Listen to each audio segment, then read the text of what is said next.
Okay, picture this. You wake up one morning feeling that all too familiar heaviness sitting deep in your lower belly. You head to the bathroom, you sit down, and you wait. And you wait, and absolutely nothing happens. You know the feeling, right? You might strain a little harder, but still nothing. You try again an hour later, but by the third or fourth attempt, this deep, dull ache starts radiating from your lower back right down into your pelvis. And that's when a quiet little voice in the back of your mind starts whispering, okay, something is seriously wrong here. If that uncomfortable reality sounds at all familiar to you, you're going to want to pay very close attention to this explainer.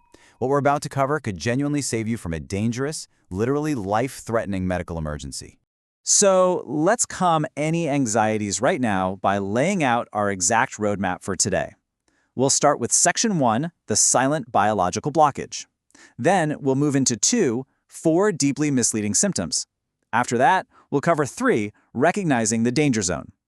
Then we'll walk through 4, the at-home rescue protocol, and we'll finish up with 5, long-term protective habits. All right, diving right into Section 1, the silent biological blockage. Because the truth is, we have to understand the mechanical failure before we can ever attempt to fix it. You know how we usually deal with minor digestive issues? We treat them like a dripping faucet. We just kind of ignore it, stick a metaphorical bucket under it, and hope it sorts itself out. But treating a severe mechanical blockage like a minor stomach bug is incredibly dangerous. Why? Because the pipe in your body hasn't just sprung a leak. It is entirely seized up. It is completely, totally blocked.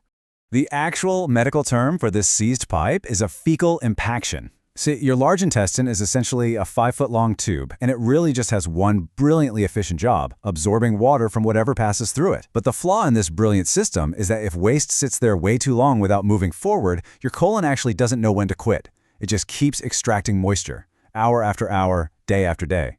Eventually, it turns what was once soft waste into a rough stone wedged tight inside what is basically a living garden hose. Now, I really want to draw your attention to this specific number, 60. I cannot emphasize this enough. If you are over the age of 60 and experiencing this, you need to know this is absolutely not some personal failure. It is simply a biological threshold where your body's natural defenses dramatically change. Basically, after age 60, a biological perfect storm happens. Your intestinal muscle contractions naturally start to slow down.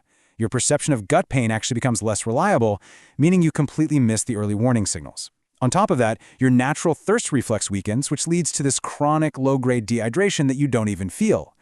Add in the side effects of daily medications, and you've got a perfect storm that nobody bothered to warn you about.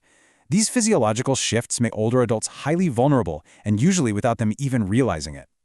Which brings us nicely to Section 2, 4 deeply misleading symptoms. This is where things get really tricky, folks, because misinterpreting these hidden signals often leads people to take actions that actually make the situation dramatically worse.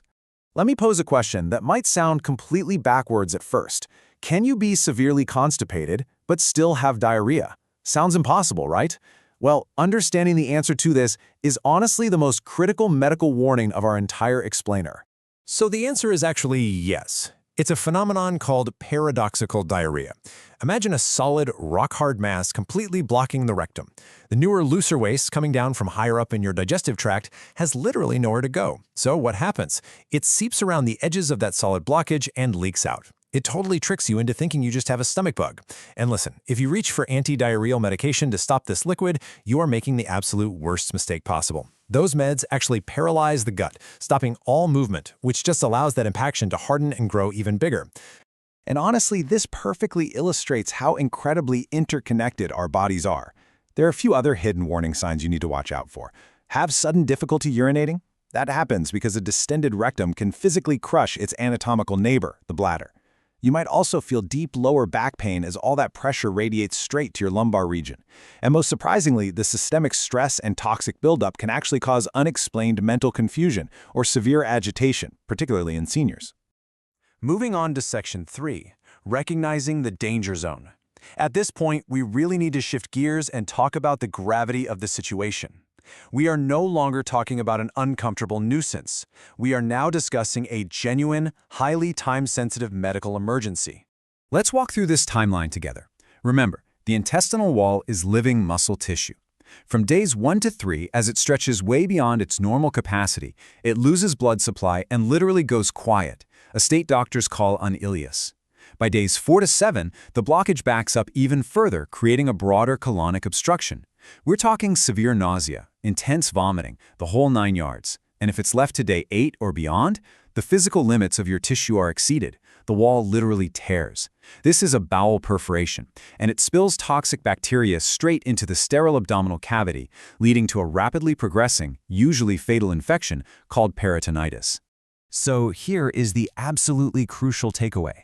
If you ever experience a rigid, board-like abdomen, a fever over 101 degrees, constant severe pain, an inability to pass any gas at all, non-stop vomiting, or a sudden drop in blood pressure, do not wait. Seriously. These are not wait and see if I feel better symptoms. These are call 911 and go right now signals that demand immediate emergency room intervention. Okay, take a slow breath. We're on to Section 4, the at-home rescue protocol. If you are not in that emergency danger zone, we are going to methodically walk through the exact sequence you can use to safely resolve this issue right at home. All right, let's see how this protocol builds. Step 1. You absolutely must stop white-knuckling it on the toilet. Straining is never going to dislodge a hardened mass. Instead, lie down on your left side. This uses your natural anatomy and gravity to your advantage. Then, insert 2 to 3 heavily lubricated adult glycerin suppositories. Just one is rarely enough for a severe blockage. Step 2. Patience. You have to lie entirely still for 30 to 45 minutes to let that glycerin melt and really penetrate the mass. Step 3. Get up, walk gently around the house, drink some warm water, and if nothing happens, rest and repeat the process just once more. If 2 full rounds completely fail, step 4 is clear. It's time to go to the ER or urgent care. And hey, if you do end up having to go to the hospital, please don't let fear stop you. In severe cases, doctors perform what's called a manual disimpaction. I know it sounds alarming, but let's demystify it for a second. This is a very safe, extremely well-established clinical intervention. It's done under proper sedation, so you won't feel pain, and patients consistently describe the immediate, dramatic drop in pressure as a profound, unbelievable relief. Okay, finally, Section 5, long-term protective habits. Once the blockage is cleared, you might be tempted to think you're done. But clearing the blockage is really only half the battle. If you don't change the underlying conditions that caused it in the first place, this awful, painful cycle is just going to repeat itself in a matter of weeks. First things first, you need to do a medication review. Common medications, like opioid pain relievers, certain blood pressure drugs, iron or calcium supplements, and even antidepressants, significantly slow down your intestinal motility. You really need to explicitly ask your doctor, hey, are my medications contributing to my constipation, and are there alternatives? Trust me on this, doctors rarely volunteer this specific info about drug-induced constipation unless you advocate for yourself and ask them directly. Next, it's time to build a daily protective routine. Drink a large, full glass of water first thing in the morning before you even have breakfast. This actually triggers the gastrocolic reflex, which is a natural wave of intestinal movement.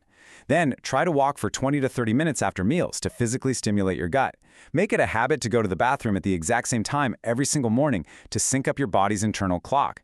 Oh, and here's a game changer. Place a simple step stool under your feet while on the toilet. Raising your knees creates a squatted posture that literally unkinks your rectum. And finally, avoid relying on daily stimulant laxatives. They can actually cause your colon to forget how to contract on its own over time. Now I want to take a quick second to speak directly to any caregivers out there watching.